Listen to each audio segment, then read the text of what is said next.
What's up guys, welcome back to the channel. My name is Dean, aka the Blue Crusader, and today we're going to be playing a brand new game on the channel which I've actually been suggested to play. If you like Minecraft, then you're definitely going to love this game. Today we're going to be playing a new game called Vintage Story, which is currently in early access and it's still in development, but it's basically a game that's kind of like Minecraft. So imagine playing modern Minecraft but it being its own entire game.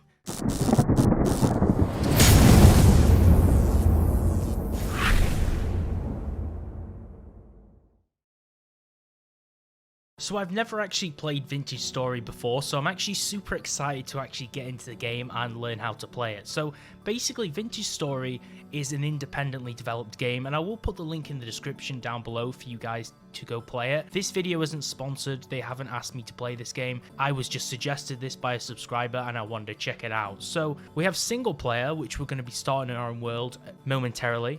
And then we have a multiplayer where there is actually quite a few public servers. If we press browse public servers, there's actually quite a few people playing the game. We have 18 players on this German server right here, and we have a few different survival servers and modded servers because this game has its own mod manager and you can actually go download and install mods in the folder for this game too. So if you guys enjoy this game, definitely let me know in the comment section below, and maybe we'll try out some mods for Vintage Story as well as Minecraft. So what we're going to go ahead and do is we're going to jump into a new single player world, and like I said, I've never touched this game or played it before, so this should be super interesting to try and learn how to play this. So it gives you a randomized world name and you can just give it a random name when we play. I'm just gonna name it just a random name. We'll keep this Foggy Kingdom Valley, that sounds kind of cool. And we can change the world height, which by default is at the maximum world height that Minecraft has, which is 256, but we can actually change it even higher by default, which is super cool. We can add a world seed, so this uses seeds like Minecraft, and we can have a few different playstyles. So for an example, we can do the default survival experience, which we're going to do in this video. We could play exploration, which focuses more on exploring the game and building instead of the survival aspects. And we could do things like the wilderness survival mode that's more challenging combat and survival, and there's less focus on exploration and building. But there is also creative, so if you like creative mode in Minecraft, you can also play creative mode on Vintage Story. Basically a flat grass map you can build with unlimited blocks and fly around and edit. So this is pretty cool. We're just going to go ahead with a normal survival world right here, and we're going to press customize, and this lets us change things too. So we can customize the game mode here even further. We can change the climate distribution, the different seasons, so we can enable and disable seasons. We can change the days per month. We can enable harsh winters. We can make creatures hostile. There's so many things which we can actually do with the game's config and settings to actually customize the world. Now I'm going to leave everything on default right now, but you can also disable things like coordinates, world map, land claiming, and you can allow underground farming, which is pretty cool. So we're just going to apply these default settings and we're going to go ahead and create a brand new world. I'm pretty excited to see what this game has to offer. Okay, so we've jumped into the game and it says, "Dear player, the in-game help system is still a work in progress. Please refer to our survival mode starter guide on the wiki." So we're just going to press close. And as you can see over here, we now have a few different options where we can make our character in the world. So we can customize our character, we can randomize our character to make him look different. And obviously if you play multiplayer, everyone can have their own awesome and different characters to play in the game. So I'm just going to make some cool guy. We can make him have different facial expressions, which is pretty cool. I'm just going to make him have a smirk. We're going to change his eye color. Oh, we can even change what clothes he's wearing. Okay, so this is what our character will look like when he's dressed. That actually looks pretty cool. So I think you start off with really basic clothes when you actually are surviving. So we'll leave it looking like this.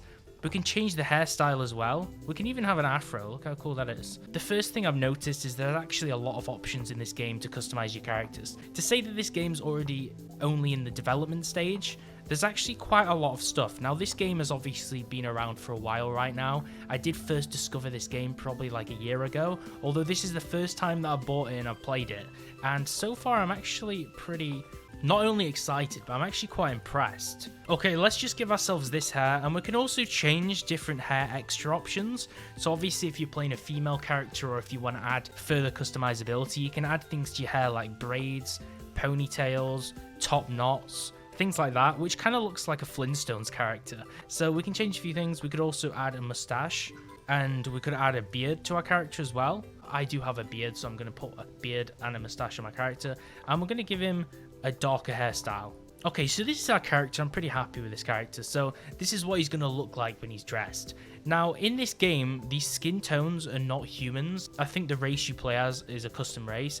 And then we can change the class. So the first thing is a commoner. Commoners are generalists from a multitude of backgrounds. While they have no defining skills or strengths to speak of, they also lack the weaknesses of those who specialize. So this is the kind of generic class that you can start off as. We also have the hunter, who uses arrows to kill beasts, and they're range specialists that excel in wild forests, plains and mountains. They struggle in the confined tunnels of the underground. So here we're realizing that each class in Vintage Story has their own upsides and positives, but they also have weaknesses which make them more balanced in the game. So this is really crucial that we go through and actually read this. Then we have malefactors. They're tenacious survivors who can avoid unwanted attention and find loot that others might have missed. A heavy conscience leads to weakness in combat. Not only do each of them have their own unique description, they also have a list of different traits. So for an example, the malefactor has forager, pilferer, furtive traits, which are the positive traits, but the red traits here are what their weaknesses are, so they have positive and negative traits. We have clockmakers who are masters of precision and systems. They can easily dismantle or repair machinery, but have no stomach for violence. So what is the whole objective of our world? Do we want to survive and be good in combat, or do we want to have weaknesses in those different areas? We have blackguards who are fierce soldiers that thrive in a close range skirmish, but a life of conflict has its downsides. They have no talent for delicate work and need more food to maintain their strength. So more food is definitely going to be a downside in survival. I personally think for the first playthrough of this game and for my first world, I'm probably just going to go ahead and be a commoner, because I feel like that just gives us the most basic abilities and doesn't make us tied to anything, because we don't really want to have too many weaknesses. So we're now in the world. If we press F5, we can now move around and go into third person view just like we can in Minecraft, and you can go into third person view from behind and first person view, which we can go into to see our character in the normal state. Now I'm not sure if you can look at the front of your character, I haven't tried that, but what's useful is it actually shows us the controls. So if we right click, we can pick up these rocks. Right click and shift to begin napping. So we can select a napping spot which we can use. We can also hold left click to collect things, which is pretty interesting. So let's just start off and collect things. So it also says on special items like the oak log here, for an example, requires tool tier stone to break. So it does tell us that we need more than our fists to actually break this stuff, which is interesting. So we need to find flint or loose stones. As you can see, we do have 2 flint pieces here. I have taken the liberty to actually look online on the guide, because obviously this is my first time playing. So now we have conglomerate stone. So E takes us into inventory and crafting. And on the bottom hotbar... Oh, okay, I threw that stone. I didn't know I could do that. Okay, let's pick up some more stones. Wait, what's this? Okay, right. We have a few different stone types here, and we have some quartz chunks, and we have flint. So what it did say that we could do before is we could hold shift and then right click to create a napping spot. Now, as you can see, if we hold control, it also sprints. So this game is obviously very familiar with the Minecraft system, because this game, if you didn't know, was actually made by some Minecraft modders. So most of the people in that team did mod Minecraft, so they've tried to blend a lot of the elements and familiarities from Minecraft into their game. We can use this to create a napping spot, which I guess is actually going to let us craft with. This napping surface lets us create certain things. So you can choose a tool to create from this menu. So we can make different things here like axe heads, knife heads. I'm going to make an axe head if it lets me. And then we have to use a stone. Oh, damn, that butterfly looked awesome. Okay, so there's some pretty nice wildlife. One thing to notice, though, before we craft is this game is just like playing Minecraft with Optifine enabled. Now, the reason I say this is because all of the crops are animated, just like if you use Optifine in Minecraft, and we have all different shaped leaves which actually blow with the wind. One thing which is really jumping out at me when I play this game is there's some really nice ambience sounds in the background too, like we can hear the wind blowing, we can see all of the plants blowing in the wind, and if we drop into water, there's some really nice splash sounds as well. So there's some really nice sound effects in this game already, and you can hear them when we sprint, you can hear it in the background of the environment, and that's only the start of things. So that's one thing which I have noticed so far. Now if we punch grass, we can obviously break it and pick it up, and it gives us soil. So you can break certain blocks with your hand in this game, but it obviously does rely on you getting certain tools to actually harvest certain materials. So there's elements of other survival games in here, like Rust for an example, where you need certain tools to actually cut trees, but you can actually break normal grass blocks and normal plant surfaces and flowers with just your fist.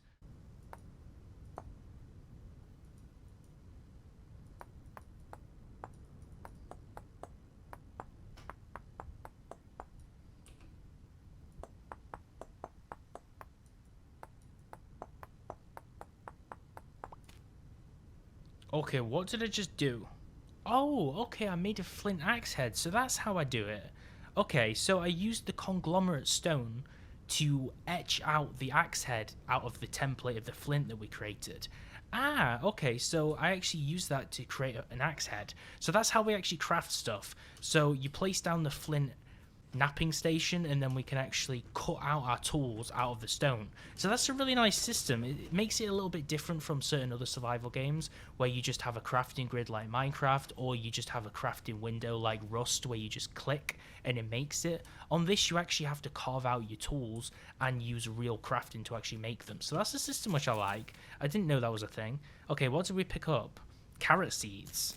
Okay, so if we mine certain plants, sometimes they will drop and give us seeds, and then I'm guessing we can use these to create our own farm system a little bit later.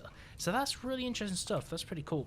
So let's also break some of these flowers. I don't think these flowers are going to give us anything. Okay, it gave us blue lupines. Okay, so one thing we can do that we did earlier is we can press E, and this goes into the crafting station. Now, what you would usually do is you can drag certain items in here. So we could drag this stick in, for an example, which we have, and we could also drag in this flint axe head, and this will give us a flint axe. Now, as I'm recording this, I am reading all this information on the wiki because I haven't actually played this game before, and I don't want to be fumbling around not knowing what to do. But we've created our first tool. So now that we've created our first tool, you can see that we can actually make progress with actually cutting down different blocks. So it says requires tool tier 1 stone to break maple logs. So this is a nice little stone axe head which we've made. And you can see that it is cutting it, but it's cutting it very slowly. So it does take some time when you have the lower tiers of tools to break things. A lot more time than it does in Minecraft, seemingly. But now you can see we've gathered tons of wood, which is pretty awesome. So we can actually cut down trees now. And obviously, like I said before, it is very much like Minecraft in the fact that the more you cut down trees or the more you mine and break things with certain tools, there is a durability meter. So you can see there's a little bit of a green bar in the bottom left, which is going down the more we use it. So I already feel at home playing this game just because it's so much like Minecraft, but there is a little bit of a learning curve to it because you do have to learn certain things. But you can definitely see where the inspiration has come from modded Minecraft, from the people who actually work on the game, because a lot of these things are already in modded Minecraft, like picking up stones from the ground, having a lot of the starter items being a lot more harder to craft, and obviously mod packs on Minecraft like RL Craft require you to make certain tools to actually be able to do stuff. Now, one thing I didn't mention, I'm just going to cut down this birch log. As you can see, there is different types of wood, like birch trees, like in Minecraft. I'm going to cut down this birch tree, and you'll see, as we cut down a tree, everything scatters on the ground. Now you can see everything just scatters and all of the logs drop. So there's a really nice physics system in this game, and the logs drop on the floor in a really nice fashion. One thing I've noticed is we don't really have much inventory room here, so there's not really that much that we can actually pick up. But another thing to notice is when we've cut down all these trees, you can see that when you cut down the bottom block of a tree, it will cut down the whole tree. Just like in Minecraft when you have mods, you can actually cut down the whole tree just by cutting the bottom block, which is a really nice thing too. So obviously, to get sticks, we have to break branches, or by collecting them from the ground. So that's how we make tools. And you can see here, this looks really nice as well. You can tell that they've put a lot of effort in this game into the environment, not just the sounds, but also the actual visuals of the game. And to say this game isn't done yet, there's some really nice things in the game which I've already been noticing. Now, this is one thing which I've just stumbled upon, which is a nice little river and stream. And you can see that the flowing water and the still water in the game are very much different. And you can see they have all these awesome little particles which brush off on the water when it hits the ground. And you can see we have a flowing water over here which is flowing down this hill. So I'm not sure how we collect water just yet or make a bucket, but this is really nice that there's this natural river which is flowing down here. Now I'm not sure if we can swim up the river. Let's see if we can swim up. So if we hold space, we can't swim up the river stream easily because there's actually the gravity bringing the river downwards. So it's not like Minecraft where you can just really easily swim up the water. You can kind of swim to a certain degree, but the water pushes you back with pressure. So that's something which is a little bit different. So swimming against the current is a little bit more challenging in this game than it is in Minecraft. Like I said, I am using Minecraft as a prime example to compare this to because it was made by people who modded the game, so it does have a heavy influence upon that game. But this is just like playing modern Minecraft but with better graphics. This looks really nice so far. And obviously you can see the water is a lot more clearer than Minecraft, and the effects are a lot nicer, so it kind of feels like we're playing with a water shader. I would say that the water in Minecraft with a shader can look better than this, but this water blends into this game's style, so I don't expect it to look overly realistic. So I guess what we could do is we could make another one of these napping stations. Let's try and make another tool. So we have a flint axe head, which we've just made. We have arrowheads, hoe heads, knife blades. Let's make a shovel. So just like we did before, what we can go ahead and do is just chisel out all these orange blocks here, which makes the template for us. And then when we've done that, we can actually craft it in the inventory. So now you can see what's dropped on the ground is another piece. And I'm going to drop these flowers so we can make that. And then go into the E menu, which is the crafting grid. And we can make a shovel too. So now we have two different tools that we've made. So we now have a shovel. Obviously, the shovel will just make us be able to mine or break dirt a lot easier too. So you may see there's a few different inventory slots in this game, guys, and you may be wondering what those slots are. So this game, in the player inventory, the players have 3 different types of slots. So the left-hand slot, which you can see on the left-hand side with the glove icon, that holds passive items. So for an example, torches. And then you also have 10 hand slots, which I've been using alongside this hotbar at the bottom, which is our inventory space. And then you also have 4 container slots, which are the shopping bags or basket icons on the right hand side, which actually lets you expand the inventory. This is obviously the way that we would have more slots in the inventory. So this is more realistic in the sense that you can't just carry hundreds of items off the get-go. You do actually have to do something to actually expand it. So I'm just going to collect these sticks here because we might need these just a little bit later. Now, to begin expanding the inventory in Vintage Story, basically, you have to craft hand baskets, and you have to harvest reeds for these, which can be found near lakes. And then if you press H, this brings up a survival handbook, which actually lets us look at some of the items in game. Now you can see in this survival handbook, look how many entries are in this. This just shows how many items are already in this game. It's actually pretty crazy. Like, we could be scrolling down for literally minutes, and we wouldn't even reach the bottom if we were going at a constant speed. So there's some pretty crazy stuff here. This handbook just gives you additional information on everything, and basically this handbook shows you how to craft everything in the game. So if you're not quite sure how to use the crafting grid, this will actually show you how to do everything. So for an example, if we search for basket in this inventory and we found the hand basket, this will show us how we can actually craft these to expand the inventory slot. So basically, we have to get these cattails to actually craft this. Cattails are basically the reeds which you find by rivers, and then you can use those to craft them. Now you can see Cooper's reed here. This is actually the specific type of reed which we need. So there's 2 different types of reed in this game.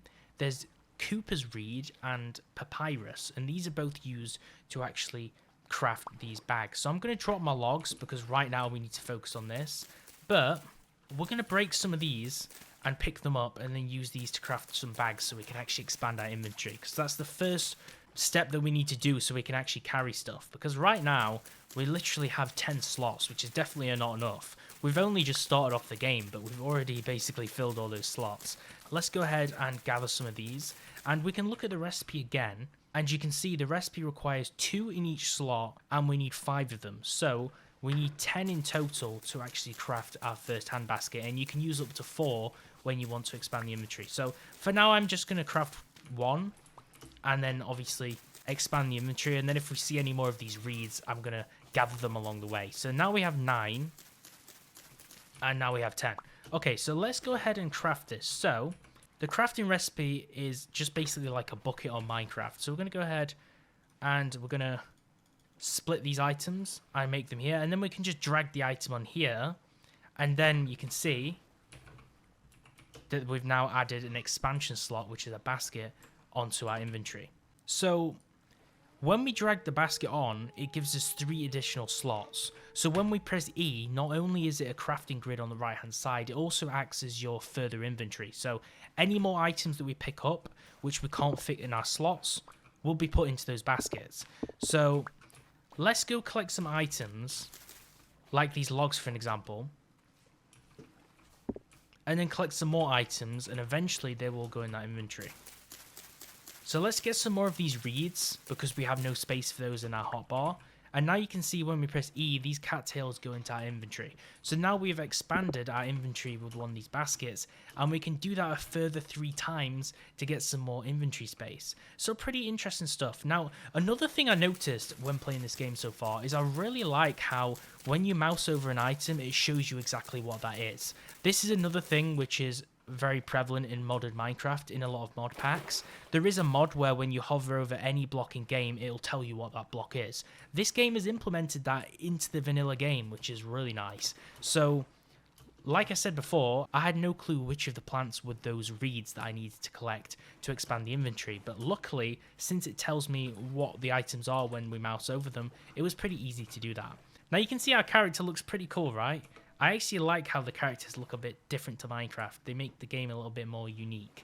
So when we walk in water, we swim by default, and we can swim a little bit faster, as you can see, through the water, and we can just explore. So I'm not sure if there's anything underground yet. I'm not sure if there's any structures like Minecraft, but we're at the very start of the game so far, so let's not worry about that. Okay, so options for food. So I've read that there's a few different options we can use for food on our first day of surviving in Vintage Story. So the first one is mushrooms. These can be harvested with a knife or empty hands. And basically harvesting the tops with a knife will allow the mushroom to regrow over time. But if you use your hand, then it will lift up the whole root.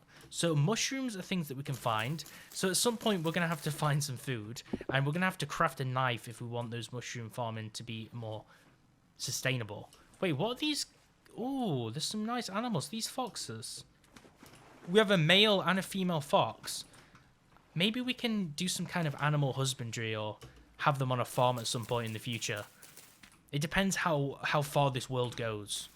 If you guys are enjoying this so far, definitely let me know in the comments below. I could make this Vintage Story game into a series because I'm actually really enjoying exploring this brand new game so far. It's actually quite enjoyable. Another one is ripe berry bushes. These can be harvested without tools and then broken and replanted. We did actually run into some berries earlier. Oh, snap. Wait, are these both? I'm not sure if these are wolves or bears. Okay, I kind of want to get closer to see what they are. I think they're asleep. Okay, these are wolves that are asleep. I'm going to get away from these. I don't think wolves will be friendly. Okay, so here's some blueberry bushes. So already we have blueberry bushes. Let me drop these leaves. Okay, how do we eat food? So we have some berries over there. Then you also have the cattail roots, which we collected earlier, which we used to expand our inventory. Now, they can be harvested with a knife, and you can actually cook those over a fire, which is pretty interesting. So they can actually be used as a food source too, which we can get from foresting, which is pretty cool. So that's multi-purpose.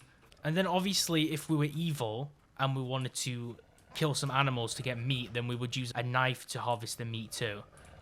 Oh, snap. Okay, that wolf, I think it's a wolf, or maybe it's a cat. That's definitely woke up, so I'm going to get out of there. There's definitely some dangerous animals in here already. Okay, I'm not going to go near those animals because that's not going to end well for me. Okay, so another thing what you want to do when it gets to sunset on this game is to make a fire pit. Now, a fire pit is basically a block which will give us some light and heat, and it's basically used for cooking, clay forming, and casting. So it has 3 different utilizations which you can use it for. Okay, I think that sounds like bees or wasps. I'm going to get away from that tree because I have a phobia of wasps, and I also don't want to die at this point in the game. So I'm going to go ahead and I'm actually going to create a knife. So we're going to create a station over here, and we're going to make a knife blade, and then we're going to cut this knife blade. The reason we need a knife blade, guys, is we need this for so many different functions in the game, and we actually need this for the next step, which I'm going to do too. So let's just carve out this knife blade out of this template, and then hopefully we can use this to craft with. We need a knife to collect a lot of materials. For an example, dry grass is one of the materials we need to create the fire pit, and we're going to need a knife head to actually gather that too. So let's empty our inventory. And now we have the knife head. So I think we can go ahead and just use one stick on a knife head. And then we can make a flint knife, which is pretty cool. So now we've already made a knife. So now we can use this knife not only to harvest, but also maybe even to protect ourselves. But it is a weak knife, because this is only a flint knife. Okay, so now we need to get some dry grass.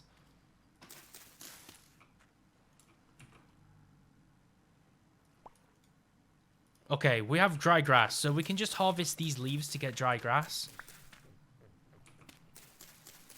Okay, this gives us dry grass, great. Wait, I think these are carrot leaves. Oh, nice, we can get carrot leaves. What's not important? We're just going to drop some logs right now. Okay, things are getting dark. Things are getting a little bit more risky.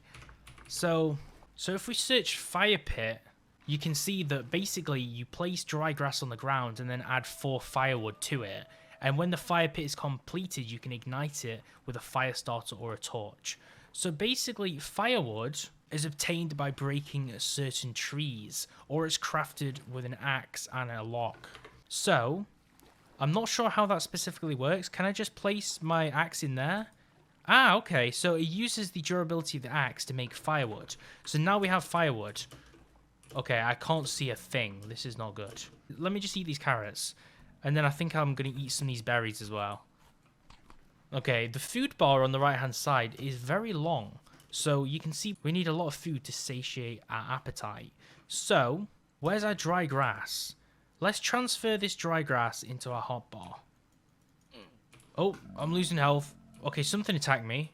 Surface drifter. Okay, that's not good. I have a knife. Can I attack this thing? Okay, I can't attack that thing. Can I just build a tower like Minecraft and then it won't hurt me? Cannot place block here. A creature is on the way. Okay, that's not good. Out of sight, out of mind. I guess the creature can't hurt me up here. Right, so what do I do now? I want to create a fire. I think I placed down the fire pit in construction. Okay, great. Okay, now I've placed down logs. You can't see it, but I've placed down some logs. So now we can create a torch, or we can use a fire starter. So a fire starter, we need dry grass and sticks. So let's just use some... Have we got sticks still? I don't think I even have sticks. I also don't know how long we have to wait for nighttime to go, because there's a monster below me right now. I can't go out and gather sticks because I can't see anything. I need the sticks for the fire starter to start the fire to see things, but I can't get the sticks to see things. So this is just not working out how I wanted it to. And I also hear a howl in the distance, so I'm pretty sure there's either a werewolf or a wolf somewhere.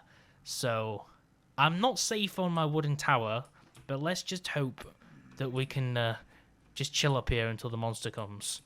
I can see it lurking below me. Jeez, those monster sounds are really distracting. Oh, okay, there's another one.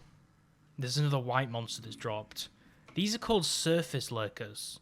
So you can see, you might see some white shapes in the background right now. They may be really hard to see, but there's a few shapes moving, and all of these guys are basically like white evil gorilla things. 11 days until the first temporal storm. Is that some kind of natural disaster? So the only way we can get those sticks is if we break these leaves. But I'm not sure if I can run across without dying below. Okay, let me place some soil. And I'm gonna do like a Mission Impossible trick. And I'm gonna use the soil. Oh, okay, wait. This is not good. I think... Okay, I think the monsters are climbing up. Yep, the monsters are climbing up. Okay, gonna break the soil.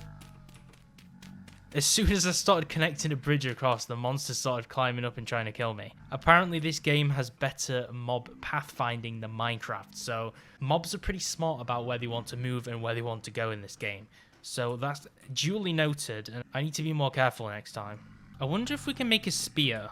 Okay, let's see if we can make a spear. I'm going to try and make a spearhead. Oh, wait, we need a stone to create a spear. Did I get rid of my stone or did it break? Okay, I think my stone broke. This has been Vintage Story, a really great game so far. I'm actually really enjoying it. I would love to play this game again on the channel, so if you guys like it and you want me to make this into a series, maybe we'll release a video every single week or every few days, then I would like to play this game alongside Minecraft because I'm actually having a lot of fun on it, and I'd like to learn how to play the game even more and see where this world takes us and where it goes. Because first of all, we've got to build a fire pit and build a house and then build some more tools and a spear next time to fight against these monsters which have been basically abusing me in the dark. So if you want to see more, if you want me to continue this adventure, then do put a thumbs up on the video and subscribe with notifications turned on, and also follow me on Instagram at thebluecrusader for more updates. Thanks for watching, and I'll see you next time.